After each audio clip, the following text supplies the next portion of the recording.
For No One is one of Paul McCartney's sharpest early breakup songs, and part of what makes it hit so hard is how little it wastes. It appeared on Revolver, which was recorded in May of 1966 at EMI Studios, and was mostly just Paul, with Ringo Starr being the only other Beatle on the finished track. Even on an album packed with experimental songs, this one feels unusually grown up. There's no pleading, no revenge, no big dramatic ending, anything like that. It's just the cold moment when one realizes that the other person they're in love with has already left them mentally. Your day breaks, your mind aches, you find that all... Shaped it into something more universal than just a diary entry. He later said he wrote it during a skiing holiday in Switzerland in a rented chalet, and remembered both the descending bass idea and the image of a girl putting on her makeup. Multiple reliable Beatles sources tie the writing to March of 1966, when McCartney was in Switzerland with Jane Asher, and the song's original working title was Why Did It Die?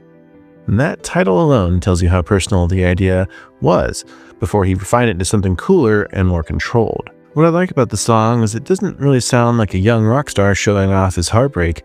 It sounds like a real person, and you can picture them standing there stunned as they watch the emotional lights go out in real time. And Paul later described that awful feeling of looking at someone you loved and realizing the old feeling was no longer there, and he connected that mood to his long relationship with Jane Asher.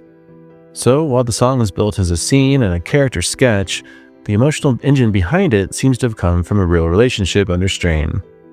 It's probably why the lyrics feel so observant and unsentimental. They're sad, but they're also brutally calm.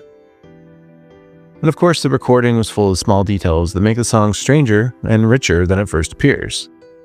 On May 9th, 1966, the Beatles cut 10 takes of the basic track, with McCartney on piano and Starr on drums. McCartney later added some clavichord, then his lead vocal on May 16th, and that vocal was recorded with the tape machine slowed down, which changed the sound when played back at normal speed. Then on May 19th, bass and tambourine parts were added, along with the famous French horn line played by Alan Civil. That horn part gives the song its lonely and slightly old world ache, which pushed it away from standard pop and towards something closer to chamber music. And speaking of that solo, there was a little bit of tension behind it. George Martin brought in Alan Civil, and he was one of the top horn players in London. And the part included a note pushed beyond the instrument's normal range, and Alan wasn't too keen on that.